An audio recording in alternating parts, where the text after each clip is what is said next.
जगह जगह तमाम ज्ञानहीन धर्म गुरुओं के विषय में श्रीमद् देवी भागवत क्या कह रही है कि वर्तमान के जो ब्राह्मण हैं, जो कलयुग के ब्राह्मण हैं, वो क्या हैं, उनका स्वभाव कैसा होगा, उनका चरित्र कैसा होगा, धर्म के प्रति उनका ज्ञान कैसा होगा, सब कुछ हमारे धर्मशास्त्रों में लिखा हुआ है। अगर हम इनको पहले ही अपनी आंखों से पढ़ लेते तो शायद आज हम धोखा नहीं खाते इन नकलियों के चक्करों में आके। आज हम अपनी दुर्गतियां नहीं करवाते, एक परमेश्वर की भक्ति करते, सच्चा सतगुरु बनाते और फिर हमारे सारे काम ऐसे होते बड़ी आसानी से। तो देखिए श्रीमद् देवी भागवत सचित्र मोटा टाइप, केवल हिंदी। ये गीता प्रेस गोरखपुर से प्रकाशित है। आप इसको किसी भी ऐसी जगह से जहां पे ये मिलते हैं आप लाके 150-200 रुपए का आएगा। आप इसको पढ़िएगा और फिर देखिएगा कि आज तक इन नकली धर्म गुरुओं ने भगत समाज को, हिंदुओं को ये सच्चाई क्यों नहीं बताई। तो ये इसका पेज नंबर 425 है, ध्यान से देख लीजिएगा। और ये छठा स्कंद है, छठा स्कंद और पेज नंबर 425। एथेंटिक है, ओरिजिनल है, किसी प्रकार की कोई मिलावट नहीं है। जो चीजें आपको यहां दिखाई जाएंगी जब आप बाजार से लेके आएंगे वही चीज आपको मिलेगी। तो परम पूज्य सतगुरु रामपाल जी भगवान ने जो शास्त्रों में सच्चाई जो बताई है, दास उन्हीं के आदेश अनुसार, दास उन्हीं के वचन अनुसार सारी चीजें आपको बता रहा है। आप समझने का प्रयास करें और इस काल के जाल से निकलें, इन नकली धर्मगुरुओं को त्यागें जो आपका जीवन बर्बाद कर रहे हैं। आपका मानव शरीर, आपकी श्वासें दिन प्रतिदिन बर्बाद होती जा रही हैं। तो वर्तमान के जो ब्राह्मण हैं, जो पंडित हैं हिंदुस्तान में जितने भी हैं, छोटे से लेके बड़ा, उनके विषय में क्या लिखा गया है। जन्मे जी ने पूछा, ये जन्मे जी कौन था? ये पांडवों का अंतिम वंशज था, राजा परीक्षित का बेटा जन्मेजय। जन्मे जी वेदव्यास जी से पूछ रहे हैं किस युग में धर्म का कैसा स्वरूप है, इस संपूर्ण विषय को विशेष रूप से बताने की कृपा करें। तो व्यास जी क्या बोल रहे हैं, सुनो, मैं इस विषय में तुम्हें एक दृष्टांत दे रहा हूं। साधु पुरुषों के चित्त भी युग के प्रभाव से प्रभावित होकर भ्रम में पड़ जाते हैं। राजेंद्र, जैसे तुम्हारे पिताजी थे यानी राजा परीक्षित, जिन्होंने काल प्रभाव से बहुत अच्छे राजा थे, धर्म में बहुत रुचि थी, उसके बाद भी काल के प्रभाव से उन्होंने एक तपस्वी के गले में मरा हुआ सांप डाल दिया। उस तपस्वी ने उनको श्राप दे दिया, जिस कारण से उनको तक्षक नाग ने डसा और उनकी मृत्यु हुई। तो वेदव्यास जी कह रहे हैं कि जैसे जैसे युग का प्रभाव नीचे गिरता जाता है, जैसे पहले सतयुग था, फिर त्रेता में आए, फिर द्वापर में आए, ये कलयुग आ गया, तो जैसे जैसे युग नीचे आते हैं वैसे वैसे जो धर्म होता है उसकी हानि होती चली जाती है। यद्यपि धर्म में उनकी निष्ठा थी, महात्मा पुरुष थे राजन, फिर भी कलयुग के प्रभाव से उनकी बुद्धि मारी गई और वे ब्राह्मण का तिरस्कार करने में तत्पर हो गए। अन्यथा यताति के उच्च कुल में उत्पन्न हुए वे क्षत्रिय नरेश एक तपस्वी के गले में मरा हुआ सर्प क्यों लपेटते? राजन, ये सब युग का प्रभाव है। राजन, ये निश्चय है कि सतयुग में ब्राह्मण वेद के पूर्ण विद्वान थे, उनके द्वारा निरंतर भगवती जगदम्बा यानी दुर्गा जी का आराधना होती थी। अब देखिए, आप इसको ध्यान से पढ़िएगा। वेदव्यास जी कह रहे हैं कि सतयुग के ब्राह्मण वेदों के पूर्ण विद्वान थे और उनके द्वारा जो पूजा पाठ जो की जाती थी और जो करवाई जाती थी वो किसकी? दुर्गा जी की, जगदम्बा की। जबकि ये सरासर झूठ है, कोरा पाखंड है, इसमें कोई सच्चाई नहीं है। वेदव्यास जी को भी संपूर्ण आध्यात्मिक ज्ञान नहीं था। वेदव्यास जी की ड्यूटी भगवान के द्वारा केवल लिखवाने की थी, शास्त्र लिखवाने की थी। कौन सा भगवान? नकली भगवान। कौन सा नकली भगवान? ब्रह्मा विष्णु महेश का पिता, काल, दुर्गा का पति, जो सबको उलझा के रखता है इस अज्ञान में। तो उस काल के द्वारा वेद व्यास जी की ड्यूटी केवल ये शास्त्रों को लिखने की थी। तो वेद व्यास जी को भी संपूर्ण ज्ञान नहीं है। और वेद व्यास जी कह रहे हैं कि सतयुग के ब्राह्मण वेदों के पूर्ण ज्ञाता थे और निरंतर भगवती जगदम्बा की आराधना करते थे। अब वेद व्यास जी से कोई पूछे या वर्तमान के नकली संतों से कोई पूछे, इन शंकराचार्यों से कोई पूछे जो वेदों के पूर्ण ज्ञाता हैं, आप भी लाके वेदों को देख सकते हैं, समझ तो नहीं सकते लेकिन आप उनको जो है वो पढ़ सकते हैं। चारों वेदों में कहीं भी जगदम्बा शब्द नहीं मिलेगा, आपको कोई दुर्गा शब्द नहीं मिलेगा। चारों वेदों में कहीं भी आपको जो है शेरा वाली माता, जगदम्बा, दुर्गा, इसकी पूजा का विधान नहीं मिलेगा, नाम ही नहीं मिलेगा आपको। ना श्री कृष्ण का नाम मिलेगा, ना किसी राम का नाम मिलेगा चारों वेदों में। अरे जब नाम ही नहीं है तो फिर पूजा कहां से आ गई? और इसी देवी भागवत पुराण में ये देवी, ये जगदम्बा स्वयं कह रही है कि मेरी भी पूजा नहीं करनी चाहिए, पूजा मेरे पति की करनी चाहिए, जिसको काल कहते हैं, जिसको ब्रह्म कहते हैं। आगे आपको वीडियो के द्वारा बताएंगे। फिलहाल इस कलयुग के जो ब्राह्मण हैं, वर्तमान के जो धर्म गुरु हैं, ये क्या हैं और कैसे हैं और कितना इनको शास्त्रों का ज्ञान है, वेदव्यास जी बता रहे हैं। राजन, ये निश्चय है कि सतयुग में ब्राह्मण वेद के पूर्ण विद्वान थे। उनके द्वारा निरंतर भगवती जगदम्बा की आराधना होती थी, जो कि कोरा झूठ है। भगवती का दर्शन करने के लिए उनका मन सदा लालायित रहता था। गायत्री के ध्यान, प्राणायाम और जप में वे अपना सारा समय व्यतीत करते थे। माया बीज का जप करना, देखो माया बीज का जप करना, जबकि चारों वेदों में केवल ओम नाम का जाप लिखा हुआ है, केवल ओम नाम। इसके अलावा चारों वेदों में दूसरा कोई भी मंत्र जाप नहीं है। और चारों वेदों का सार गीता जी अध्याय नंबर 8 और श्लोक नंबर 13, ओम इति एक अक्षर ब्रह्म व्यवहारण माम अनुस्मरण ये प्रयाति तजम देहम सयाति प्रमाम गतम।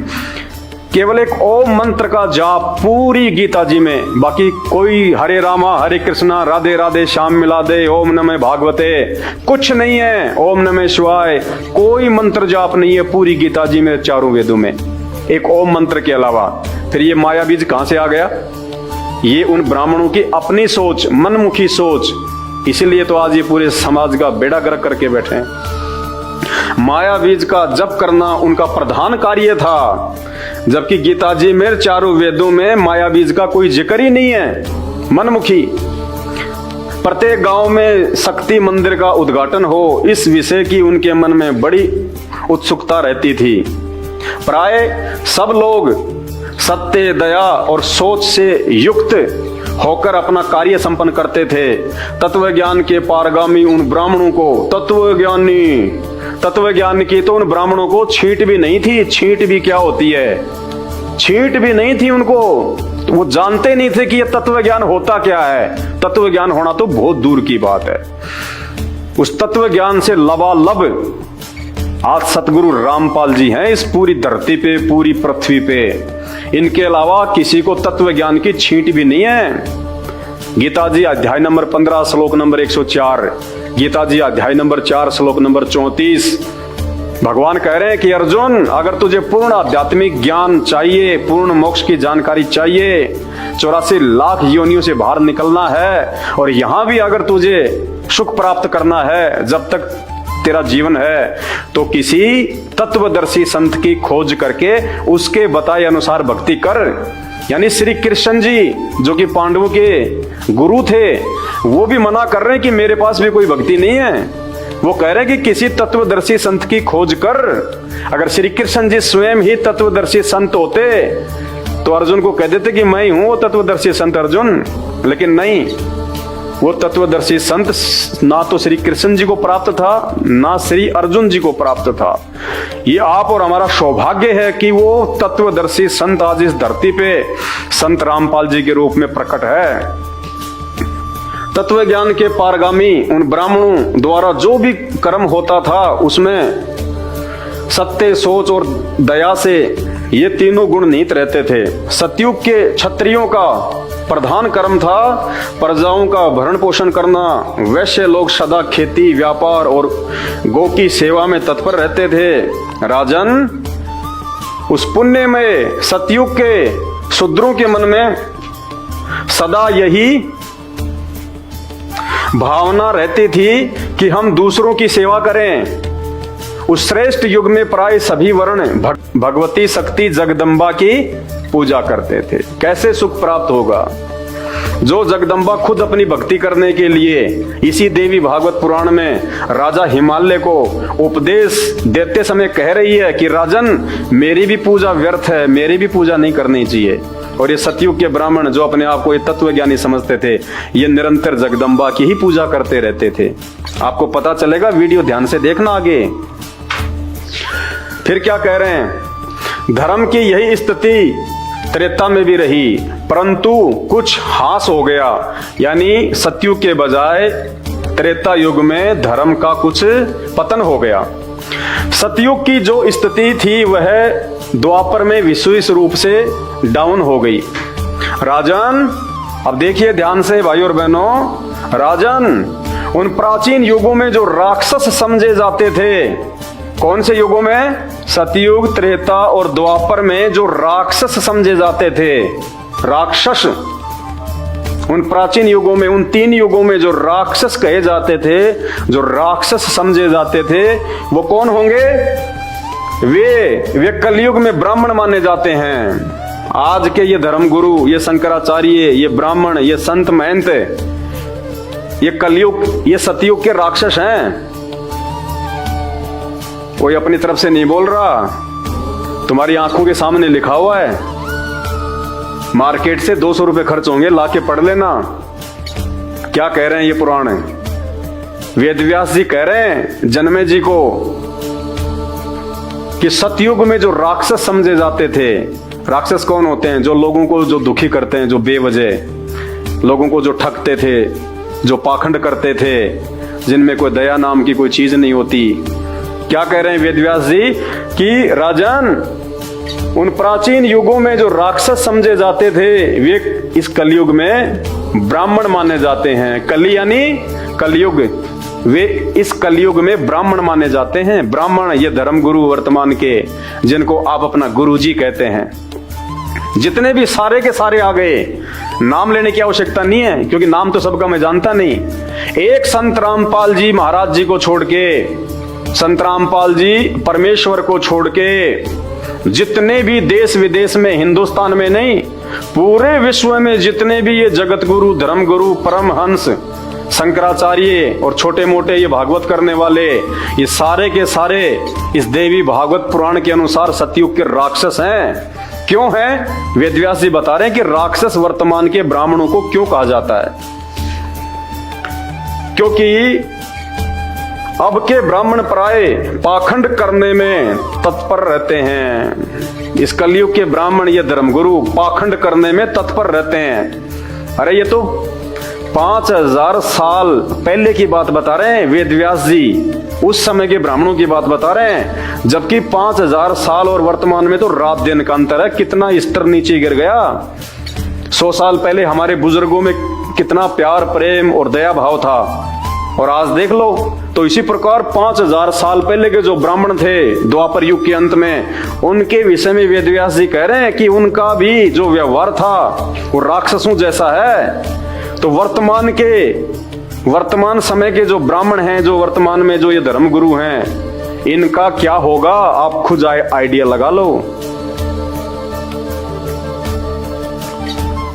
क्योंकि अब के ब्राह्मण प्राय पाखंड करने में तत्पर रहते हैं। तो पाखंड ही कर रहे हैं सारे के सारे, जितने भी धर्मगुरु हैं सब पाखंड कर रहे हैं। किसी के पास भी सही भक्ति विधि नहीं है। कोई क्या मंत्र दे रहा है, कोई क्या मंत्र दे रहा है, कोई क्या साधना बताता है, कोई क्या आरती बताता है। सर्व दान दक्षिणा लेने का तरीका पाखंड। पाखंड इसी को कहते हैं। पाखंड का मतलब ये नहीं होता कि वो अपने वस्त्र उतार के और नंगा होके और जो है वो घूमने लग जाए। और उनकी भी कौन सी कमी है हमारे देश में, नंगा होके घूमने वालों की। आप जैन समाज में देख लीजिएगा, जितने भी हैं सारे के सारे नंगे होके घूमते हैं। अरे नंगा होके घूमने से भगवान मिलता है क्या? अगर नंगा होके घूमने से भगवान मिले तो जितने भी जो ये जानवर हैं, हैं, ये सब बेचारे नंगे घूमते हैं, इनको तो कब का भगवान मिल जाता। नंगा होके घूमने से भगवान मिलेगा, ये किसी भी धर्म में नहीं लिखा हुआ, किसी भी शास्त्र में नहीं लिखा हुआ। इसी को पाखंड कहते हैं, इसी का नाम पाखंड है। मन मर्जी से जो मर्जी रास्ता अपना लो, उसी का नाम है पाखंड। क्योंकि अब के ब्राह्मण प्राय पाखंड करने में तत्पर रहते हैं। दूसरों को ठगना, पूजा के नाम पे, हवन के नाम पे, दान दक्षिणा के नाम पे, तुम ये करोगे तो तुम्हारे घर में ऐसा हो जाएगा, वास्तु के नाम पे, ज्योतिष के नाम पे, तंत्र के नाम पे, जंत्र के नाम पे, मंत्र के नाम पे, ये पूजा पाठ करो तुम्हारा काम धंधा ठीक हो जाएगा। सिर्फ दूसरों को ठगना स्पष्ट लिखा हुआ है वर्तमान के जो ब्राह्मण हैं, जो धर्म गुरु हैं, उनके बारे में। दूसरों को ठगना, झूठ बोलना, सारी झूठ बोल रहे हैं। तुम्हें भक्ति मार्ग की कोई भी बात ये सच नहीं बता रहे जो शास्त्रों में लिखी हुई है। सब मनमुखी, उसका गुरु, उसका गुरु, उसका गुरु, पीढ़ी दर पीढ़ी। भक्ति से संबंधित वास्तविक कोई भी जानकारी ये अपने भक्तों को नहीं बता रहे, क्योंकि भक्ति की यथार्थ जानकारी केवल हमारे धर्म शास्त्रों में है। तो कहते हैं पाखंड करना, दूसरों को ठगना और वैदिक धर्म कर्मों से अलग रहना। वैदिक धर्म कर्म, वैदिक यानी वेदों में लिखी हुई जो धर्म की जानकारी है, जो कर्म है, उनसे अलग रहना। यानी वेदों के अलावा, शास्त्रों के अलावा अपनी मनमुखी भक्ति लोगों को बताना, मनमुखी मंत्र जाप बताना। राधे राधे श्याम मिला दे, ये कोई मंत्र है? कहां लिखा हुआ है? श्री कृष्ण जी ने जाप किया था या फिर राधा जी ने जाप किया था ये मंत्र, राधे राधे श्याम मिला दे, हरे रामा हरे कृष्णा? बताइए, श्री कृष्ण जी ने कभी कहा कि तुम हरे रामा हरे कृष्णा जपो? श्री कृष्ण तो उनके शरीर का नाम था। श्री कृष्ण तो बेचारे खुद दुर्वासा को अपना गुरु बना के ओम नाम का जाप किया करते थे। श्री रामचंद्र जी त्रेता युग में वशिष्ठ को अपना गुरु बना के ओम नाम का जाप किया करते थे। और हम हरे रामा हरे कृष्णा, हरे रामा हरे कृष्णा, इसी को पाखंड कहते हैं। झूठ बोलना और वैदिक धर्म कर्मों से अलग रहना कलयुगी ब्राह्मणों का स्वाभाविक गुण बन गया है। क्या बन गया? कलयुगी ब्राह्मणों का स्वभाव बन गया। ये लोगों को ठगना, केवल दान दक्षिणा के लिए पाखंड करना, एक कर्म कांड करवाना, वेदों और गीता जी के अनुसार भक्ति नहीं बताना, जबकि गीता जी में तो केवल एक ओम मंत्र है और वो ओम मंत्र भी उसी गुरु के द्वारा दिया हुआ काम करेगा जो तत्वदर्शी होगा। तो तत्वदर्शी गुरु, तत्वदर्शी संत वर्तमान में इस पूरी धरती पे संत रामपाल जी के अलावा दूसरा नहीं है। एक बार सत्संग सुन के देखना। इस वीडियो के ऊपर लिंक में आपको एक सृष्टि रचना का लिंक मिलेगा, 2.5-3 घंटे का सत्संग है। बाकी यूट्यूब पे जाके सर्च करना सृष्टि रचना संत रामपाल जी महाराज, आपकी आंखें खुल जाएंगी कि आज से पहले हम कहां सोए पड़े थे। कलयुगी ब्राह्मणों का स्वाभाविक गुण बन गया है। क्या लिखा हुआ है आगे? वे कभी वेद नहीं पढ़ते। अरे जो वेद ही नहीं पढ़ेगा वो वेद के अनुसार भक्ति कहां से करवाएगा? ये व्यास जी लिख रहे हैं। 5,500 साल पहले के पंडित भी वेद नहीं पढ़ते थे। मनमुखी जाप, मनमुखी मंत्र, मनमुखी साधना, मनमुखी सारे के सारे उपक्रम कांड। तो वर्तमान के ब्राह्मण तो कहां से वेद पढ़ेंगे? और अगर वो पढ़ेंगे तो कहां से उनको समझ में आएंगे? वे कभी वेद नहीं पढ़ते, शूद्रों की सेवा में तत्पर रहते हैं। यानी कोई भी कहीं भी उनको पूजा पाठ के लिए बुला लो तुरंत दौड़ चले जाएंगे, क्योंकि अच्छी दान दक्षिणा मिलेगी। शूद्रों की सेवा में सदा तत्पर रहते हैं। दंभ करने वाले लोग कलयुग में चतुर कहलाते हैं। दंभ करने वाले यानी पाखंड करने वाले, अभिमान करने वाले लोग इस कलयुग में चतुर कहलाते हैं। मीठा मीठा बोलने वाले, राम और भिलनी की कथा ढोलक पेटी लेके सुनाने वाले, आपको ऐसी ऐसी हृदय विदारक बातें बताएंगे, मीठी मीठी, आपकी आंखों से आंसू आएंगे। और उस पंडाल से बाहर निकलते फिर वही लड़ाई झगड़ा, मन में टेंशन, सो चिंता, उसका लेना उसका देना। क्योंकि मनमुखी भक्ति से कभी मन शांत हो ही नहीं सकता, चाहे आपको कोई कितना ही अपने स्वार्थ के लिए लुभाने का प्रयास करे।